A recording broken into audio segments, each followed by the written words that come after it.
के ना देख, रुक के ना देख, रुक के। अभी डाउनलोड करें तक ऐप। चीन की घेराबंदी समंदर में भी करने की तैयारी हो चुकी है। जिस दक्षिण चीन सागर में चीन बाहें फैलाता जा रहा है, अपनी विस्तारवादी नीति से दुनिया की नींद हराम कर दी है, अब उसकी बारी है। क्वाड ग्रुप के जरिए उसकी नकेल कसी जाएगी। दक्षिण चीन सागर में ही घुसकर उसे बैकफुट पर धकेला जाएगा। अमेरिका, जापान, ऑस्ट्रेलिया के साथ मिलकर भारत की ये रणनीति कारगर हुई तो चीन इतिहास, भूगोल सब कुछ भूल जाएगा, भविष्य के बारे में सोचकर कांपेगा।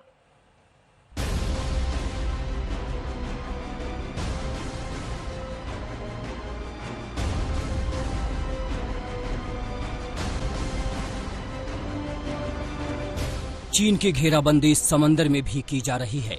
उसकी कमर दक्षिण चीन सागर में भी तोड़ने की तैयारी है। भारत, ऑस्ट्रेलिया, अमेरिका और जापान की चौकड़ी के प्लान में फंस जाएगा चीन। रणनीतिक तौर पर दक्षिण चीन सागर भारत के लिए काफी अहम है। भारत के लिए ये पारंपरिक रूट रहा है। Bharat, America, Japan, Australia quad group का हिस्सा हैं। अगर भारत के खिलाफ चीन जंग छेड़ता है तो क्वाड ग्रुप के देश मदद के लिए आगे आ सकते हैं। आखिर क्या है क्वाड ग्रुप, आपको बताएंगे। लेकिन लद्दाख में LAC पर चीन की बर्बरियत पर अमेरिका और ऑस्ट्रेलिया ने कड़ी आपत्ति दर्ज की।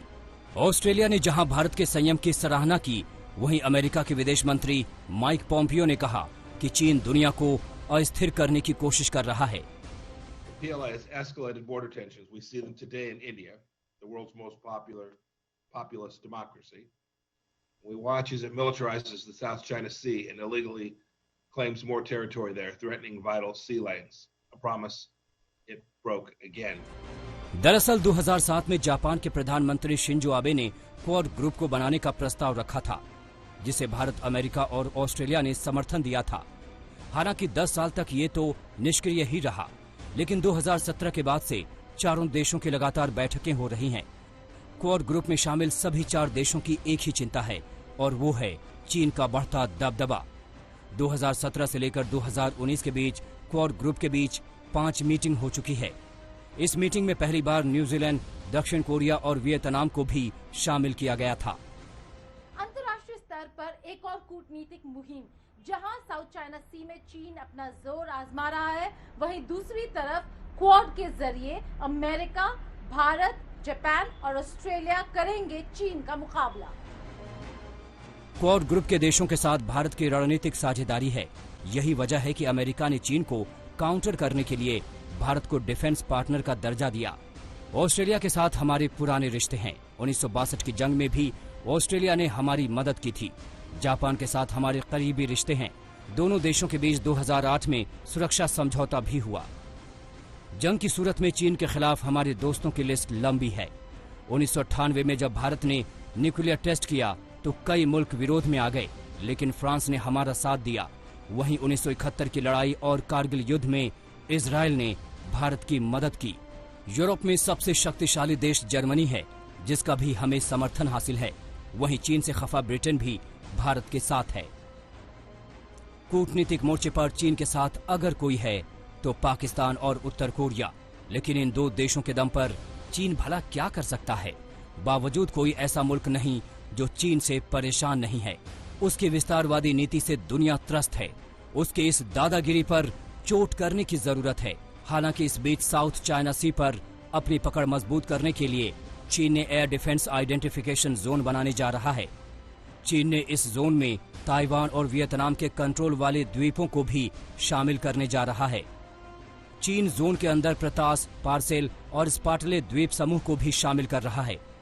इन द्वीपों को लेकर उसका ताइवान, वियतनाम और मलेशिया से विवाद चल रहा है। ऐसे में भारत को अपनी रणनीति बदलनी होगी। ताइवान, हांगकांग को लेकर जो मसले उठ रहे हैं, अगर भारत इस पर खुलकर समर्थन करता है तो चीन को मिर्ची जरूर लगेगी, उसका दर्द बढ़ जाएगा। तो एक प्रकार चीन के ऊपर दबाव है कि चीन जो है एक प्रकार से छोटी कंट्रीज के ऊपर प्रेशर डाल के पूरा साउथ चाइना सी अपना मानता है, जो कि एक प्रकार से गलत है। और चीन अभी वहां पर इन देशों की मदद कर रहा है अपने एयरक्राफ्ट कैरियर लेके। और 2-3 चीजें हैं जो एक freedom of navigation, rule of law होना चाहिए, जिसमें सभी को बराबर की हिस्सा मिले। एक तरफ चीन को घेरने का पुख्ता प्लान तो दूसरी तरफ अपनी ताकत को मजबूत करने में भारत जुटा हुआ है। इसी कड़ी में संयुक्त राष्ट्र सुरक्षा परिषद में भारत को अस्थायी सदस्य के तौर पर चुने जाने से भी चीन बौखलाया हुआ है। 2 वर्षों तक संयुक्त राष्ट्र सुरक्षा परिषद में चीन की चालबाजी नहीं चलेगी, उसके मंसूबे को नाकाम बनाया जाएगा। कूटनीति के लिहाज से देखें तो चीन और दहशतगर्दों के दोस्त पाकिस्तान को छोड़कर भारत के दूसरे पड़ोसियों के साथ रिश्ते की डोर मजबूत है। हालांकि नेपाल के साथ रिश्तों में थोड़ी खटास जरूर आई है, लेकिन उसे दुरुस्त किया जा रहा है। उम्मीद की जा सकती है कि भारत की कारगर रणनीति चीन पर भारी पड़ेगी। दिल्ली से गीता मोहन के साथ आज तक ब्यूरो। नमस्कार, मैं हूं अंजना ओम कश्यप। हमें उम्मीद है ये वीडियो आपको पसंद आया होगा। लेटेस्ट खबरों के लिए यूं ही देखते रहिए आज तक, और इस वीडियो के पसंद आने पर लाइक, शेयर एंड सब्सक्राइब करना ना भूलें।